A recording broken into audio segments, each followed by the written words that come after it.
Namaste everyone. Welcome to second PUC physics class. We were discussing about magnetism and matter, isn't it? And Namaste, I hope you are doing well. Namaste everyone. Welcome to the physics class. We were discussing about the different magnetic materials. We classify the materials depending on their properties. We define some terminologies related to magnetic field like magnetic induction, that is the strength of the magnetic field in Tesla, or magnetic flux per unit area is also called magnetic induction. Magnetization, the amount of magnetic moment developed per unit volume, total magnetic moment developed within the specimen, induced inside the specimen per unit volume. And magnetic intensity, that is magnetic induction per permeability. And also terms like susceptibility, how much magnetization is developed in the specimen when certain amount of magnetic intensity is applied. So all these things. So based on all those susceptibility and magnetic moment developed, we classify the materials. And you know that some materials get magnetized very easily. That means they get magnetized in the same direction very easily. They are very strong magnetic materials. They have very high chi value, susceptibility value, and they are called ferromagnetic materials. And there are certain magnetic materials which get magnetized but not very strongly in the same direction. They are called paramagnetic materials. Certain magnetic materials, their magnetic moment which is in the direction of magnetic field decreases as you apply the magnetic field. And in the opposite direction, those magnetic moments will become stronger, right? When you apply a magnetic field on the specimen, in certain materials, the magnetic, because there are plenty of tiny electrons which are revolving around the nucleus and producing magnetic moments in the different direction. Usual explanation is when you apply a magnetic field, external magnetic field, all these dipoles turn in a particular direction and they produce a magnetic moment, induced magnetic moment, right? That's what we say. That's why the material turns into a magnet. But there are certain materials where the electrons which are producing magnetic moment in the direction of magnetic field, their value goes on decreasing. Their magnetic moment decreases. Whereas magnetic moment in the opposite direction of the applied field increases, that material gets magnetized in the reverse direction. They are called diamagnetic materials. And diamagnetic materials will have a very low chi value because they don't get magnetized very strongly even in the opposite direction. They get magnetized weakly but in the opposite direction. So chi value is negative and very low. And there are so many factors which make them to get distinguished. And one factor I forgotten, that is called Meissner effect. What is Meissner effect? Now there are certain materials, Meissner effect. There are certain materials which when cooled lose all their resistivity. Which resistivity? Electrical resistivity. Every material has a resistance to the flow of current, that is measured in ohms. We call it as resistance, and that resistance varies from material to material. Silver is a good conductor with low resistance, and iron is a good conductor, copper is a good conductor, but their resistances vary. Iron has more resistance than copper. Copper is a good conductor, but silver is the best conductor. So like this. Now you take a material, go on cooling it. As you cool it, its resistance goes on decreasing. Certain materials at very, very low temperature, not even the temperature that we see in our day-to-day life. In very, very low temperature, they lose all their resistance and they show zero electrical resistance. Their resistivity becomes zero. No opposition to the flow of current, no production of heat energy. Every electron will move without loss of energy. So that temperature below which, the very low temperature below which a material loses all its electrical resistivity is called critical temperature, and the phenomenon is called superconductivity, and the material is called superconductor. It is found that all diamagnetic materials are superconductors, right? Now if you take superconductors show diamagnetic property. That is a better way of presentation. Diamagnetic materials show superconducting properties. Show superconducting property. Now suppose you take a material, apply a magnetic field like this, right? Go on cooling it. You cool it. Let us try to convert this material into a superconductor. Now below the critical temperature, suddenly you find that all these magnetic lines of force, they get repelled like this. They move away. And now this is a perfect example or perfect condition to show that this has turned into a diamagnetic material, because a diamagnetic material always repels the magnetic field lines. It repels. If you keep a ferromagnetic material inside a magnetic field, all the magnetic field lines will crowded together. They get crowded together. So that is why we use ferromagnetic materials to intensify the magnetic field in the coil of a moving coil galvanometer and all. So in any core, transformer core, motor core, we use an iron rod in order to intensify the magnetic field. It doesn't produce an extra magnetic field, it just increases the strength of the magnetic field. Okay. So here it repels. A diamagnetic material repels the magnetic field. So when a material kept in a magnetic field is cooled below critical temperature, suddenly turns into a diamagnetic material, and it shows perfect diamagnetism by repelling all the magnetic field lines. This effect is called Masonry effect. The perfect diamagnetism shown by superconductors is called Masonry effect, right? Masonry effect is the perfect diamagnetic property shown by the superconductors, because superconductors repel the magnetic field lines.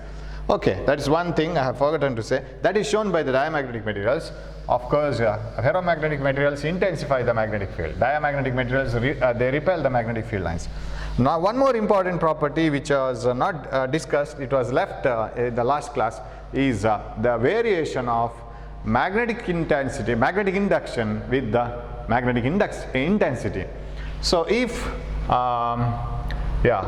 you draw a graph of magnetic intensity, right, intensity in terms of ampere per meter, you know the intensity, magnetic intensity is having the same unit as magnetic magnetization, right, magnetic moment per unit volume, same.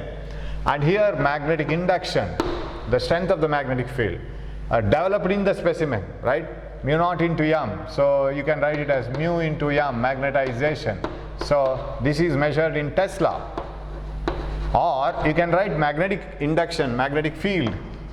In ordinary terms we say magnetic field of so many Tesla. It is magnetic induction. It is same, one and the same. It is also measured in terms of not only Tesla, flux per unit area. That is Weber, flux is having the unit Weber per meter square.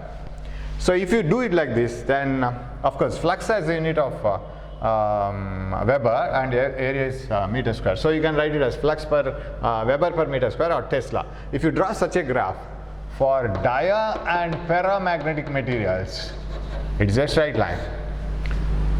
For dia and paramagnetic materials, a graph of magnetization versus, magnetic induction versus magnetic intensity is a straight line.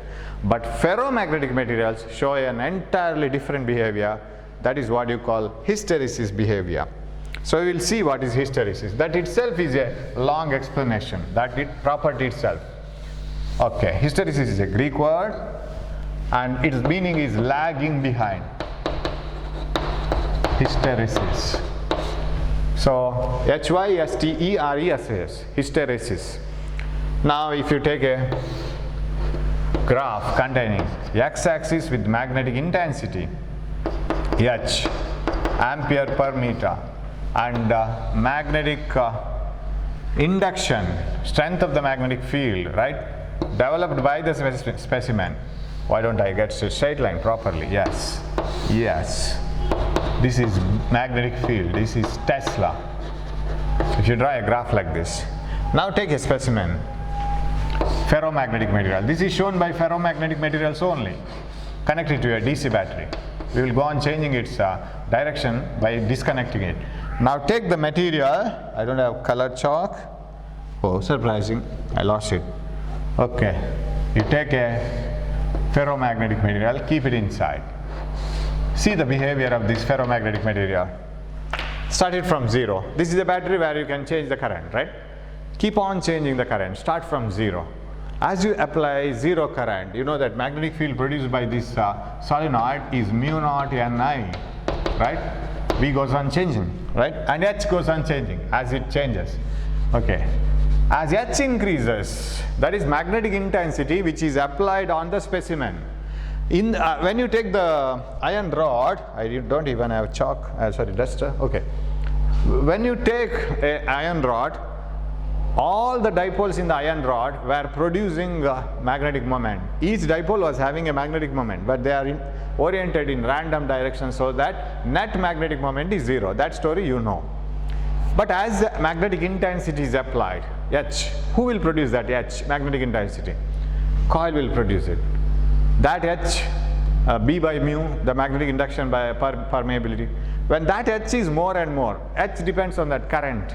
More and more I means more and more H. These dipoles inside the specimen will start orienting in a particular direction. Some materials require more magnetic field to get oriented in a particular direction. But some materials require a very less magnetic field itself is enough. Some students follow the rules by themselves. Some students need very much pressure, very much force to be applied on them to follow the rules. And the principal have to give a very strict warning. Sometimes very strict rules has to be framed, fine has to be given, and so many things have to be done so that some students will come to the track. In the same way, some dipoles require very strong H to orient themselves. Of course, go on increasing the current, one by one dipole will start orienting in the direction of the applied field. After certain instant, when H is strong enough, when you apply a very strong current and increase the magnetic intensity to a certain value, all the dipoles will arrange themselves in the particular direction, say, and further you need not depend on H, because once all the dipoles have arranged in a particular direction means there is nothing to apply the more and more H.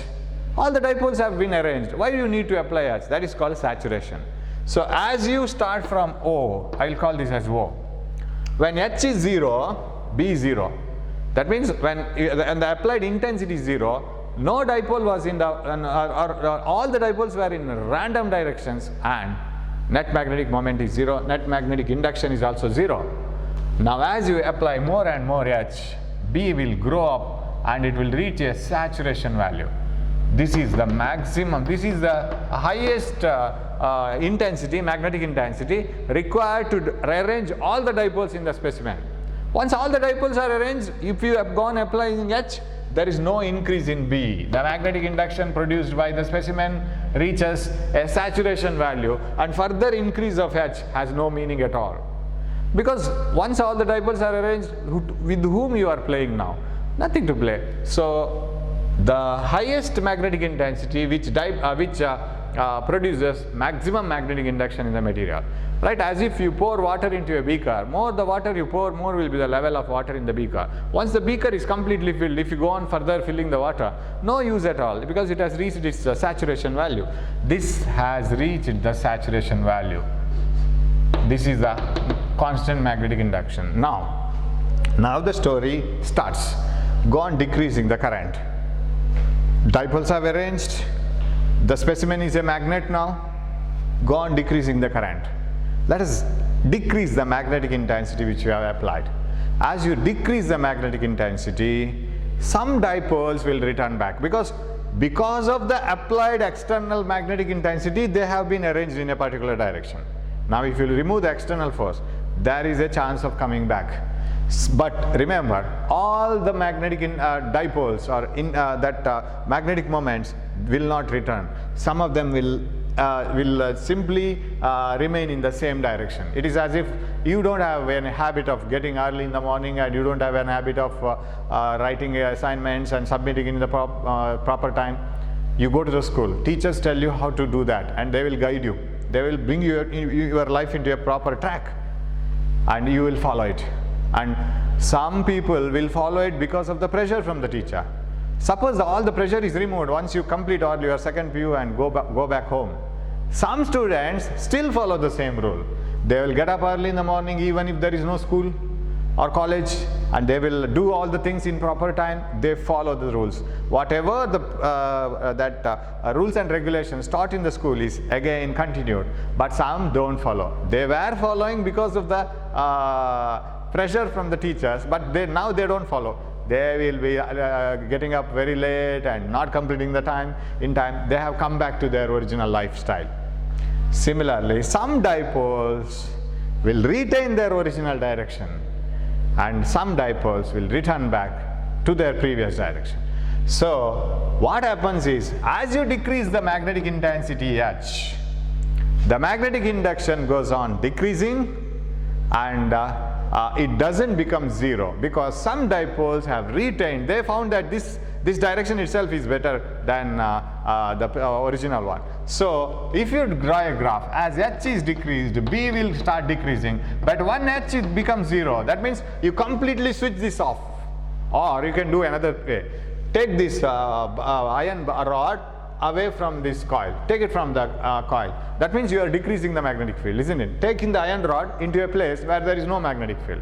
Now the dipoles which have turned into certain direction, some of them will retain their direction. That means some magnetic moment will remain in the specimen and it will have some magnetic induction B. Magnetism remains in the specimen, magnetic induction remains in the specimen, and that means as we start the experiment, how was the situation? No magnetic induction in the specimen, no net magnetic moment, no intensity. We have not started the experiment. Once H is made more and more, B became more and more. Magnetic induction inside the specimen became more and more. Magnetization increased more and more. But when you reached saturation and started decreasing the magnetic intensity, magnetic induction didn't become zero. That means as H is decreased, this decreases but doesn't become zero. They started from zero together, but when you return back, H became zero, B didn't become zero, it retained here. This is called hysteresis, lagging behind. Who lags behind? So you and your father went for walking in the early morning, but when you came back, your father was not with you. He just was talking to his friend somewhere else, and you reached home. Your father came a little bit late. So you came back, but this didn't come back, right? So how do you define hysteresis? Hysteresis means lagging behind. Which lags behind? When a ferromagnetic material is taken through a cycle of magnetization, the magnetic induction lags behind the magnetic intensity. Magnetic induction lags behind the magnetic intensity, and this is called hysteresis. So you have to write it in a story form. You can't write it in at a time in a sentence, right? What do you mean by hysteresis? When a ferromagnetic material, this is shown only by the ferromagnetic materials, whereas the diamagnetic and paramagnetic materials, their behavior is a straight line. But it is not a straight line here. So when a ferromagnetic material is taken through a cycle of magnetization, what do you mean by cycle of magnetization? Magnetizing it, demagnetizing it, not over. Magnetize it in the reverse direction and again bring it back in the reverse direction. That is left with. So when a ferromagnetic material is taken through a cycle of magnetization, the magnetic induction B lags behind the applied intensity, magnetic intensity, and that lagging behind of magnetic induction with the magnetic intensity is called hysteresis. Okay, I call this OA and this is B. I call OB as retentivity. What do you mean by retentivity? Retentivity is the property of a ferromagnetic material retaining its magnetism when the applied intensity is made zero. When a ferromagnetic material is magnetized by applying a magnetic intensity H, and when it is removed from that applied field, still it regains some magnetism inside it. It regains some magnetic induction inside it. That amount of magnetism remaining in the specimen even after the applied intensity is made zero, that property is called retentivity, and this is called retentive field. This is retentive field. Retentive means remaining. Retained. Retained means whatever is retained with you, right? That means whatever is remaining with you still. Okay, that's over. So you have increased the current, made H very strong and made H zero. Now reverse it. Sir, I want the iron rod as it is, as if it was earlier.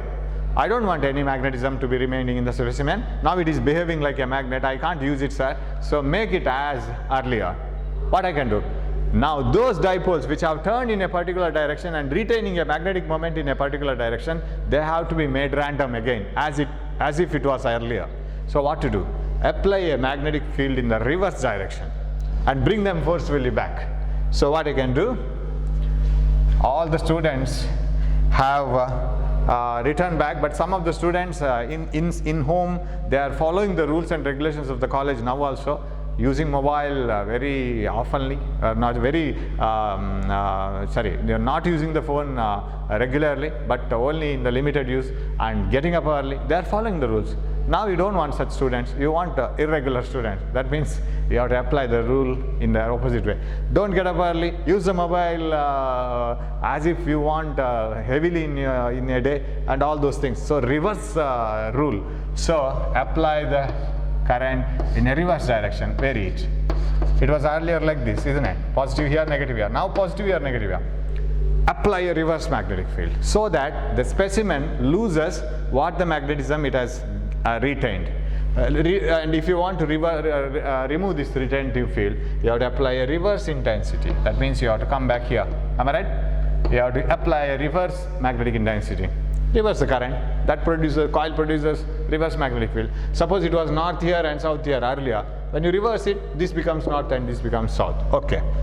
Apply a reverse field. And now reverse intensity just changes the direction of all those dipoles which have retained the original direction. So what happens? The specimen loses the retentive field, but you need to apply a certain field, certain amount of intensity to remove that retentivity. So the graph comes here. I call this as C. What is called OC? What is OC called? OC is called, it is called coercivity. Coercivity. Yes. What do you mean by coercive field or coercivity? In order to remove the retentive field in a ferromagnetic material, once it is magnetized, a certain amount of reverse field, opposite magnetic field, opposite magnetic intensity is required to remove the retentive field. That reverse magnetic field, reverse magnetic intensity required to remove the retentive intensity or retentive magnetic field is called coercive field. Okay? Now the specimen is as before. It does not have any magnetic moment. All the dipoles have random in directions and the net magnetic moment is 0. Go on increasing this. You are not satisfied after removing the retentive field. Go on increasing this. When you go on increasing this, now the dipoles which have become random now start aligning in the direction of the opposite field.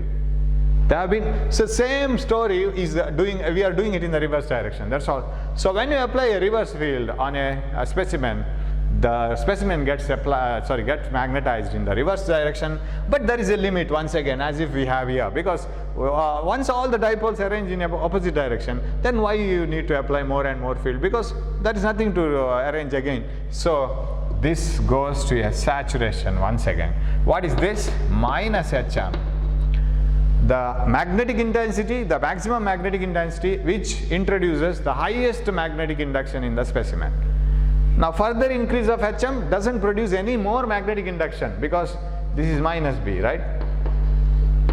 Maximum magnetic induction. And further increase of Hm will not create any more magnetic induction, because once all the dipoles have arranged, then there is no meaning of increasing the magnetic induction. Okay, so it goes like this. I call this as D. Then decrease it again. Decrease the current in the reverse direction. You have made all the dipoles to get magnetized in the reverse direction. Now go on decreasing it. When you decrease it, again some of the dipoles will return back, but some of the dipoles will not return back, and the specimen retains magnetism once again. Shall I call it as OE? What is OE? Again it is retentivity, remnant magnetism, retentive field. Why? Because it is the magnetism remaining in the specimen, magnetic induction, but it is in the reverse direction, that's all. And if you want to remove this, okay, OE is the retentive field or retentivity, but in the reverse direction, that's all. If you want to remove it once again, what I have to do? Apply the reverse of this reverse field. What do you mean by that? I have to go for the original direction, right? So like this. Again I have to vary this. That means I have to bring it back and I have to put it here, right? So this is OF. OF is called coercivity once again, right? OF or OC are called coercive field. that is the magnetic field required to remove the retentive field. And further, if you go here, then it reaches the saturation. Again, the previous story, again it gets magnetized in the forward direction, and if you decrease it again the dipoles will get arranged in the reverse direction.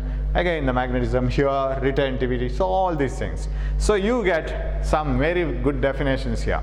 And one of the thing here is, you see, didn't you do this experiment anywhere? You did this experiment in your house.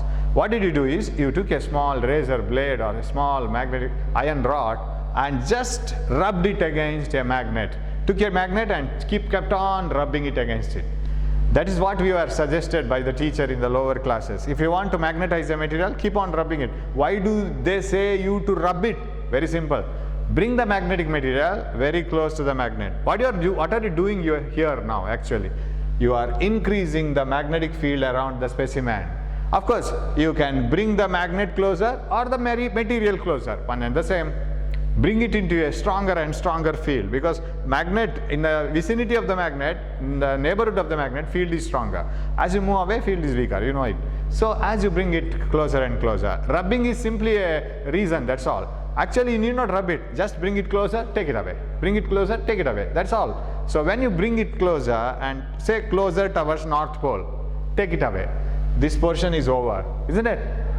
And bring the South Pole. Bring it closer, take it away. This portion is over. Very simple.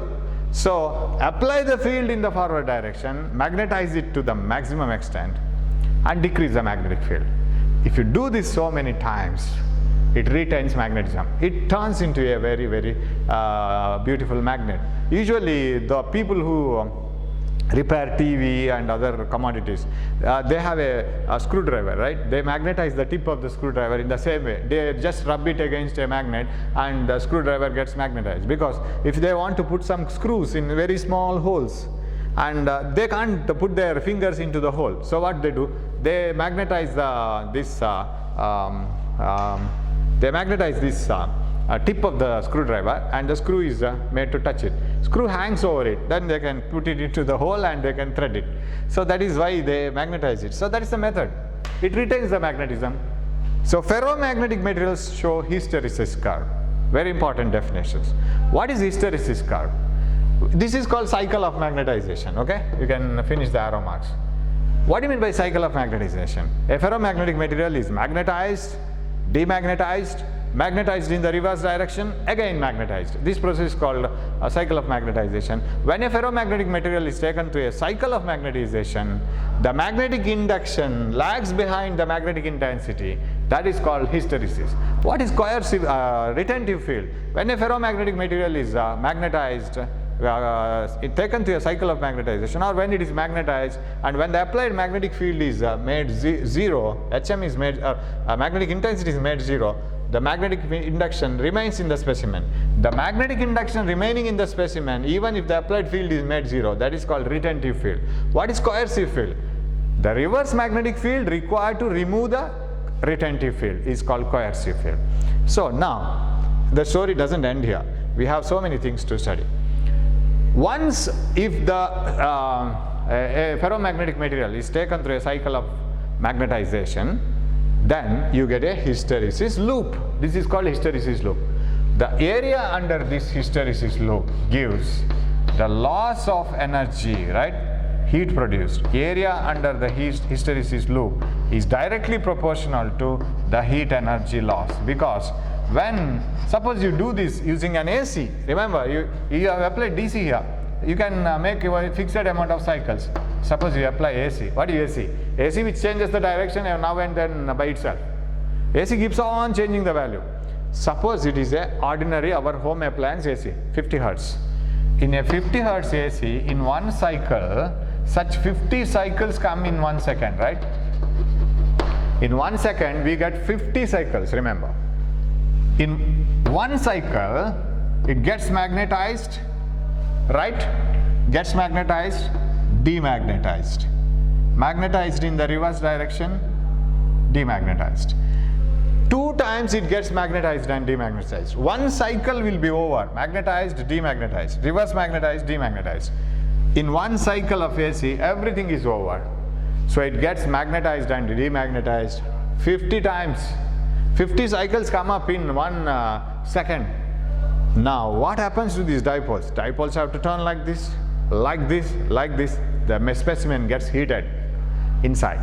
That is the heat energy loss. So area under the hysteresis loop is directly proportional to the heat energy loss. Of course, now that means materials, materials which are used as the specific, or for example in a moving coil galvanometer, we have a coil like this, and in order to intensify the magnetic field, because in a moving coil galvanometer, if you want to have a very high sensitivity, current sensitivity, what do you mean by high current sensitivity? The small current must be able to produce large reflection. You should have more number of turns, and we should have a very strong magnetic field here. So in order to intensify the magnetic field, of course here we have north and south poles of a magnet, but still the magnetic field may be spread everywhere. In order to intensify it, we keep a cylindrical iron rod. This is called iron core. In order to avoid the loss of magnetic field between the two coils of a transformer, we keep a iron rod. So this is the primary of a transformer. Here will be, this is only symbolic representation. This is the secondary of a transformer. Actually transformer has a iron core like this, right, over which, and this is a hole here, over this coil is wound like this. So here is a primary and here is secondary. They are wound over this core. Now what is this is iron core, ferromagnetic material, and this is symbolically represented here. This is iron core. And even in motors, the coil is wound over an iron core, and when AC is applied, the motor coil turns. Now what is the fate of this iron core when you apply AC? Because it gets magnetized, demagnetized, magnetized, demagnetized. That means if a core has to be used in a coil, whether it is in a motor, whether it is in a moving coil galvanometer, of course moving coil galvanometer is not a problem here, whether it is a transformer, motor, anywhere, that core must have a hysteresis loop very, very narrow, because it will be magnetized and demagnetized so many times in a second. So B versus H graph should be very narrow graph like this. Area should be less, because every time when it is magnetized and demagnetized, if lot amount of heat energy is produced, that is a loss.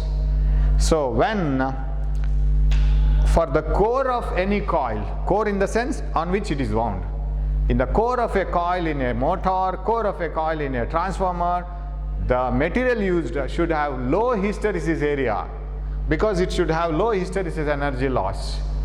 Then such materials are used in the construction of core. Okay.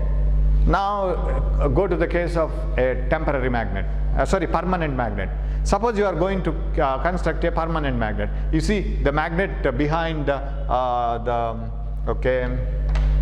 which can I rub here? Yeah, this only. The magnet behind a speaker. Suppose this is a speaker. Speaker has got a very strong magnet, permanent magnet behind. How it is constructed? The magnet behind, permanent magnets behind a speaker or anywhere, it is constructed by selecting a material which has got high hysteresis area. Why? Sir, doesn't it produce more heat energy loss? But there is no problem, because it is magnetized only once. We don't take it through a cycle of magnetization like the core of a transformer or so. In a transformer, we apply AC every now and then, and AC increases, decreases, reverses the direction, magnetizes the material core and demagnetizes it so many times. But here we don't have such a problem. Why? Because for a permanent magnet, it is magnetized once and removed. That's all. You don't magnetize and demagnetize it again and again. And another thing is, this area of the hysteresis loop must be more. Why?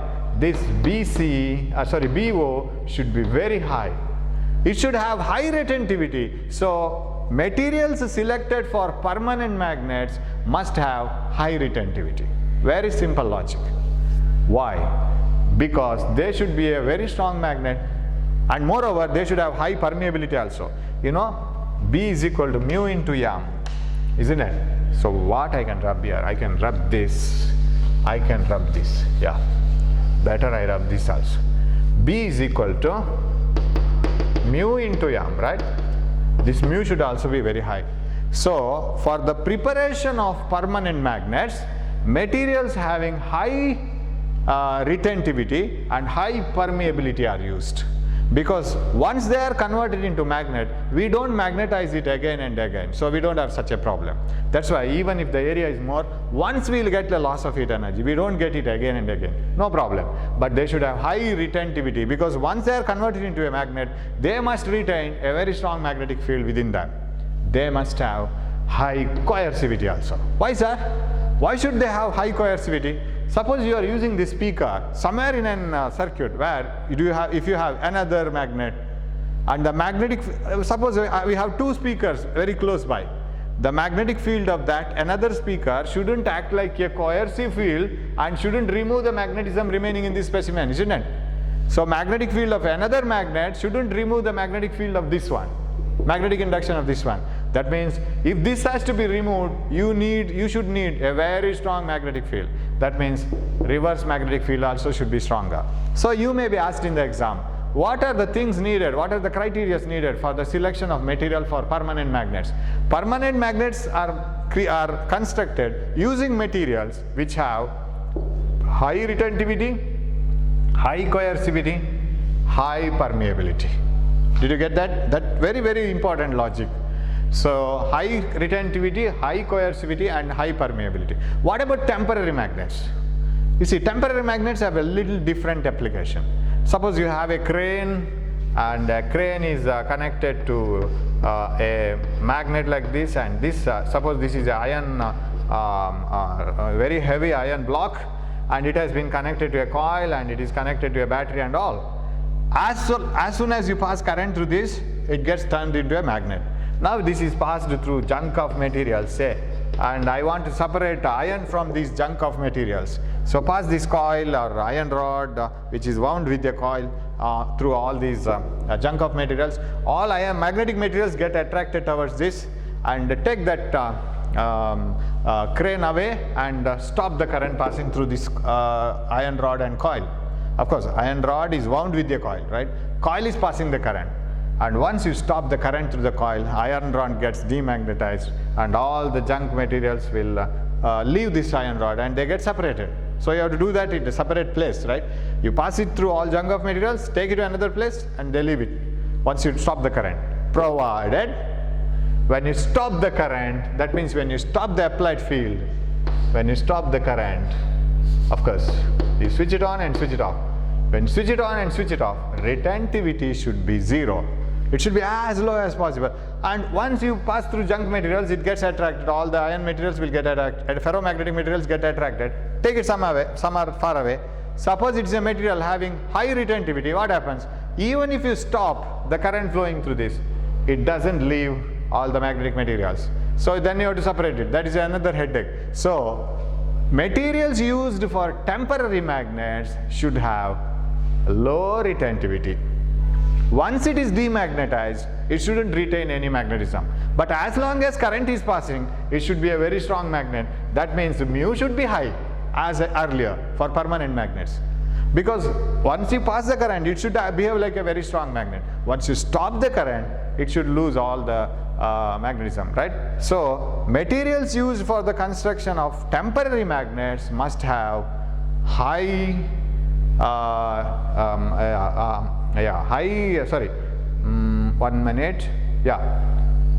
high permeability but low retentivity, very low retentivity. They shouldn't retain any magnetism. Only as long as current is passed, they should be a magnet. What about materials used for permanent magnets? Materials used for permanent magnets should have high permeability, high retentivity, high coercivity. All the things high. For temporary magnets, it is enough. So in this way, you have some logical questions here. What type of material is used and why it is used so, and if the hysteresis curve is very large, what do you mean by that? It is the heat energy produced is more, right? And what type of hysteresis curve should be possessed by the materials which are used as the core of a transformer, core of a motor? They should have low hysteresis curve area because they shouldn't produce any heat energy loss. But for a permanent magnet, hysteresis area may be more because it is magnetized only once. So this is how we study the hysteresis curve and use the materials for different purposes. So you may get this question as one mark question, the type of selection, right? So retentivity and coercivity. You must have a clear-cut idea of this one. So that is about hysteresis. So with very important definitions like what is hysteresis, what is coercivity, what is retentivity, what is retentive field, what is coercive field, and what else? Yeah, permeability you come across in the previous concept itself. And what type of material is used for permanent magnets, temporary magnets, core of a transformer. For a core of a transformer, hysteresis area should be very less because there its aim is to intensify the magnetic field, not to produce a magnet, right? Okay, very important part, right? Not for 5 marks, not for 5 marks. This won't be asked for 5 marks. I assure you, because a part of it may be asked. You may not be asked to explain the beauty of hysteresis curve with so many definitions. Individual definitions may be asked, or you may be asked to draw the hysteresis curve. That may be possible, and applications are very important. Definitions are very important. And properties of diamagnetic materials, ferromagnetic materials, and paramagnetic materials. Difference is very important, and you may be asked to do write 3 differences and so on. And properties of magnetic lines of force. Magnetic lines of force do not form closed loop, and magnetic lines of force form closed loops, and they do not intersect, and they are unbroken lines, and all these. They start from north and end in south, inside south to north, and all. These properties are very important, right? And for those who find it very difficult to pass in physics, that is very, very important. You can write 3 properties, get 3 marks. Okay, with this, that magnetic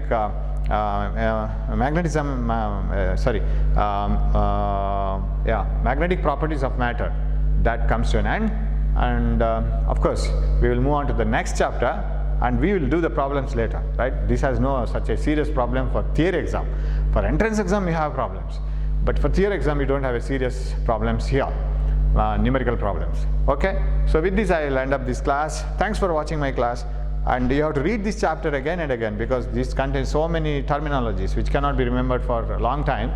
So hope you do so, you read it, don't waste the time. We will meet in the next class with electromagnetic induction. Thank you.